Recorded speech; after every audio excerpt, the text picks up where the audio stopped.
አንዱ የአዲስ አበባ አሽሙረኛ የብልጽግና የሚዲያ ፕሮፓጋንዲስቶች ስቱዲዮ ከመግባታቸው በፊት የአንድ ሐኪም ደሞዝ ቅመው ነው የሚለው ንግግሩ እጅግ ቢያስቀኝም መራራ እውነትነቱ ግን ያማል።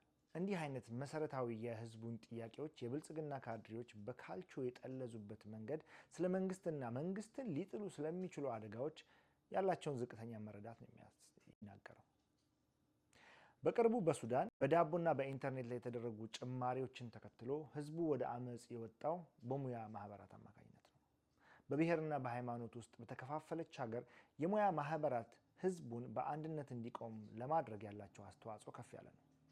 አልበሽር ከወያኔ በላይ ከፋፋይ ነበሩ። ከወያኔ በላይ ህዝቡን በብሔርና በሃይማኖት ከፋፍለውት በጋራ እንዳይቆም አድርገው ለረጅም ዘመን ሱዳንን መግዛት ችለው ነበር። የኢኮኖሚ ሪፎርም ብለው የወሰዱት እርምጃ በሙያ ማህበራት አማካኝነት ህዝቡ ጎዳና እንዲወጣ ምክንያት ሆነ። በዚህ የተነሳ እርሳቸው በሃይማኖት በብሔር በመከፋፈል አመጹን ለማስቆም ያደረጉት ጥረት ሳይሳካላቸው ቀርተዋል። በኢትዮጵያም ተመሳሳይ ነገር እያየን ነው። በብሔርና በሃይማኖት የተከፋፈለ ሰው ነው ለአመጽ እየተነሳ ያለው። በቀላል የተነሳው ችግር እየሰፋ ነው። የመንግስት ካድሬዎች ጥያቄውን ከመመለስ ይልቅ ዛቻና ስድብ እያዥጎደጎዱ ነው። መፍትሄ መሆን የነበረበት ለተገቢው ጥያቄ ተገቢ መልስ መስጠት ነበር።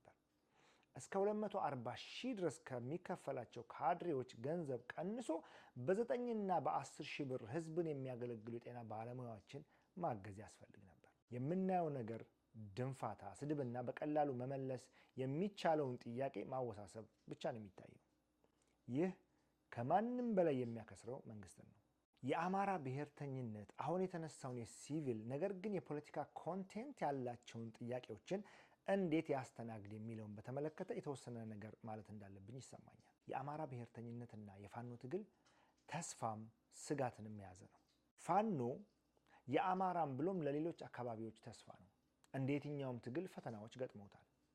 በተለይ አንድ አመራር ያለው የተደራጀ ፋኖ እንፍጠር በሚለው ላይ እስከ አሁን ስኬታማ አይሁን እንጂ ከፍተኛ ጥረቶች እየተደረጉ ነው። ፋኖን በገንዘባችን ገዝተን መውጣት መግባቱን እንቆጣጠር ባይ ዲያስፖራዎች፣ ጎጠኝነትን የታከከ የስልጣን ሽሚያ፣ የመንግስት ተከፋይ ሐሳዊ ፋኖዎችና ያልተገሩ የሚዲያ አክቲቪስቶች የሚፈጥሩት ውዥንብር አንድነት ሂደቱን ቢያዘገዩትም ነገር ግን አያስቀሩትም።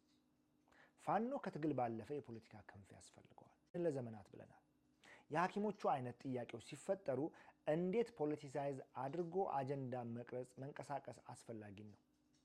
ጀዋር መሐመድና ታዬ ደንደአን የመሳሰሉ የኦሮሞ ብሔርተኞች ጥያቄውን እንዴት ለራሳቸው ግብ እየተጠቀሙበት እንዳለ ማየት ጥሩ ትምህርት ይሰጣል።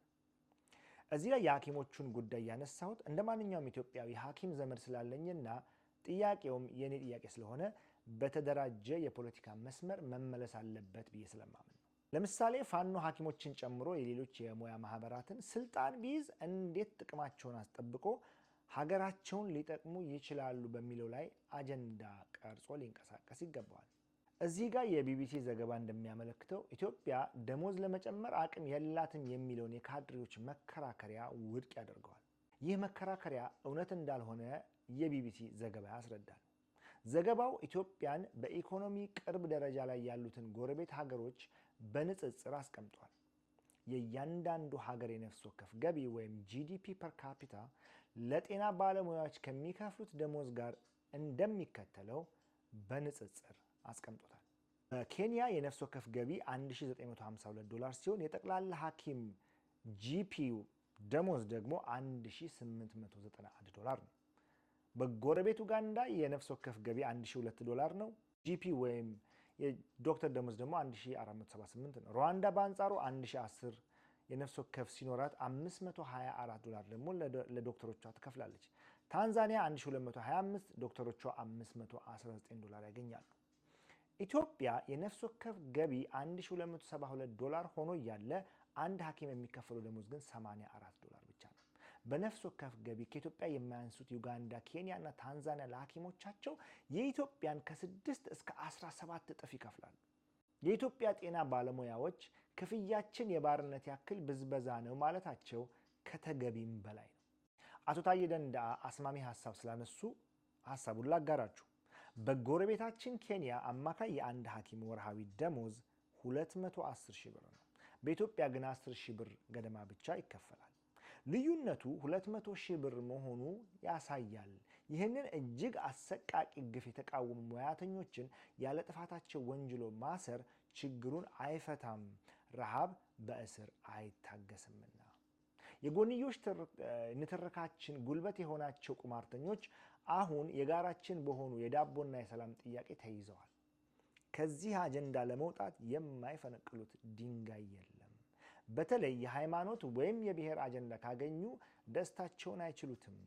ፖለቲካችን ከቁማር ሳይጸዳ የሚስተካከል አለመሆኑ ታውቆ ትኩረታችን ከጋራ ጉዳዮች ላይ እንዳይነቀል ተገቢ ጥንቃቄ ይደረግ ብለዋል።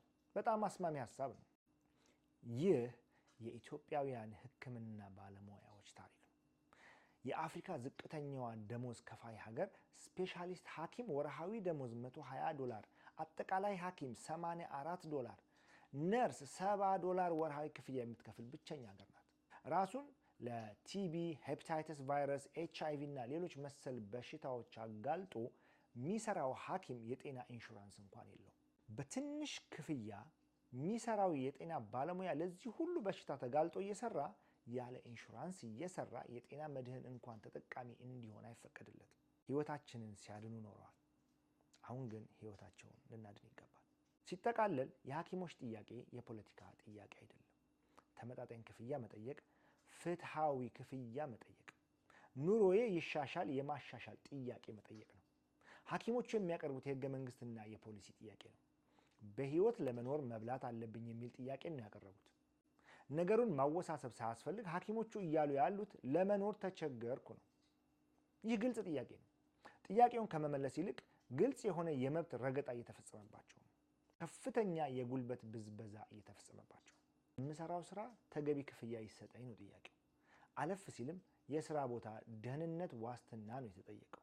የሚገርመው መኖር አልቻልኩም ራበኝ ብለው ለጠየቁት ሐኪሞች የብልጽግና ሚኒስትሮችና ካድሬዎች ምን ብለው መለሱ? የሙያ ፈቃዳችሁ ይነጠቃል፣ ጥያቄያችሁ የፖለቲካ ነው። ያሳዝናል። ማንኛውም ለመኖር የቀረበ የመብት ጥያቄ ካልተመለሰ ፖለቲካ ነው። መብትን ካላከበርከው የሚገጥምህ ትግል መብትን ለማስከበር የሚደረግ ትግል ነው። ከፍ ሲል ስሙ የህልውና ትግል ይባላል። ይህም ሲጠቃለል የሚገለጸው የፖለቲካ